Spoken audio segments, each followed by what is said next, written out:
So my second presentation is scary stories and interesting cases of and cluster endophthalmitis. So I have just narrated few incidences which have been investigated by our institute, and what were the mistakes because of which these cluster cases of endophthalmitis have happened.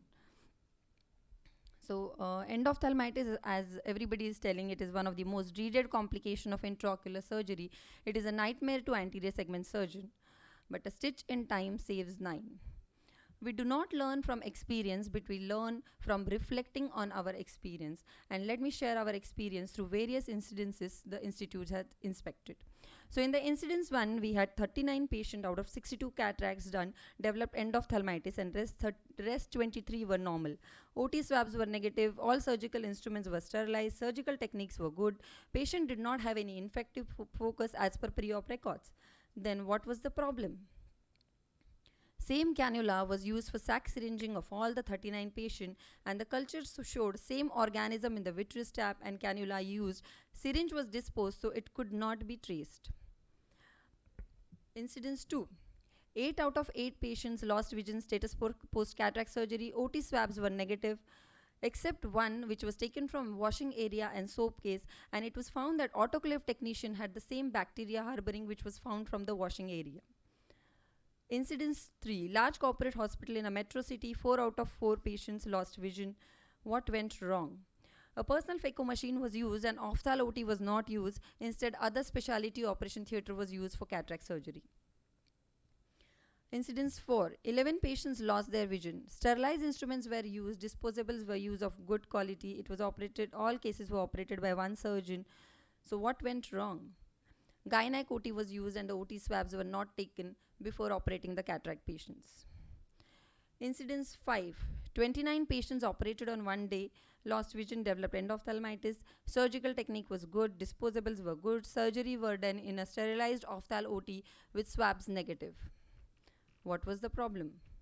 The autoclave technician was under the influence of alcohol, and it was found that only indicators inside the surgical tray were changed without autoclave of instrument, and the surgeon did not change gloves for all the surgeries.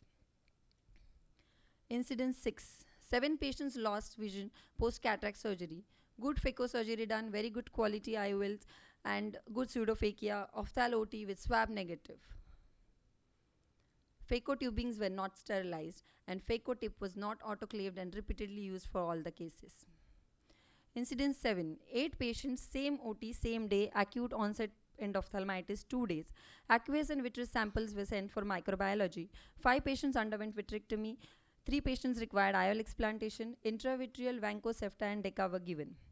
Vitreous sample from all grew Pseudomonas aeruginosa. Initial response to VCD was not satisfactory. 3 patients underwent revitrectomy and silicone injection was required in 2 patients. When the antibiotic sensitivity report came, everyone was surprised because it was almost resistant to all the antibiotics which were used for that patient, and it was only sensitive to colistin. Routinely, what we use is vancomycin, cephalosporin, because they have a little broad spectrum and they are a little less toxic to the retina, and dexamethasone. But what if there emerges a gram-negative bacteria that develops resistance to most of the available antibiotics? Then what do we do?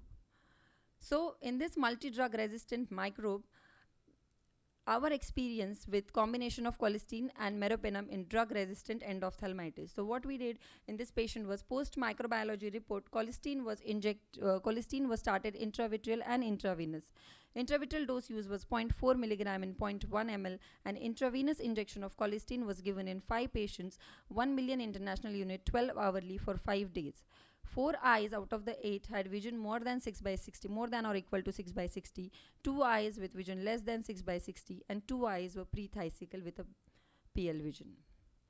This is one more interesting case where a 67-year male non-diabetic hypertensive came with complaints of pain, redness, diminution of vision in the left eye since 1 month, and left history of cataract surgery done in 2006, and on examination the vision was PL plus PR accurate. There was a corneal abscess 6 into 3.2 millimeter at the wound side, cells 2 plus, flare 2 plus, vitreous showed cells, and B scan showed a lot of exudates in the vitreous. Corneal scraping plus vitreous tab plus vitrectomy and silicone oil injection was done. Corneal scraping culture showed Acinetobacter species which were again resistant to all the antibiotics and were sensitive to colistin only. Fortified eye drops of colistin 10 mg per ml, 8 ml ringer lactate in 1 million units of colistin was used. The corneal abscess decreased in the size and the best corrected visual acuity of the patient improved to 6/24. Here there is a picture of the patient. So this was the Acinetobacter endophthalmitis.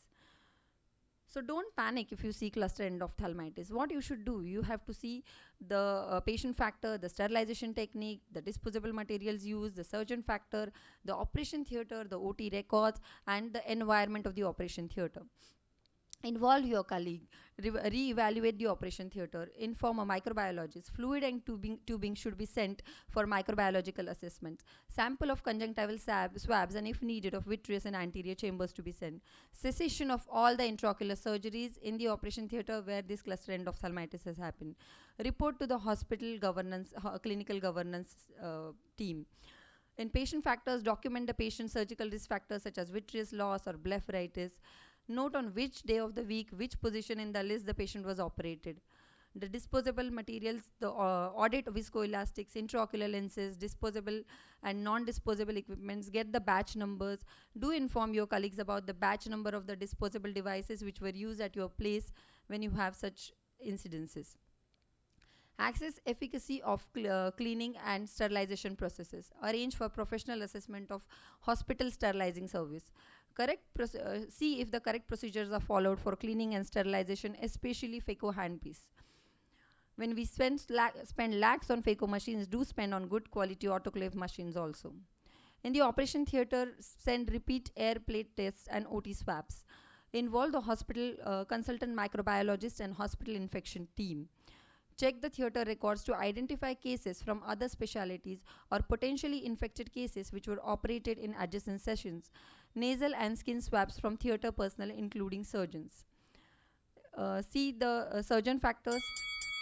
I'll just rush to my talk. So important do's. When single repeated incidents or cluster cases appear, alert the lead clinician, clinical director and the medical director. Involve the hospital consultant microbiologist and hospital infection team. Report to National Patient Safety Agency and the Commission for Healthcare Audit and Inspection.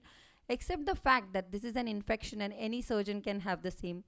Do inform the colleagues and take their opinion in decision making. Take a retina consultant opinion as early as possible without delaying.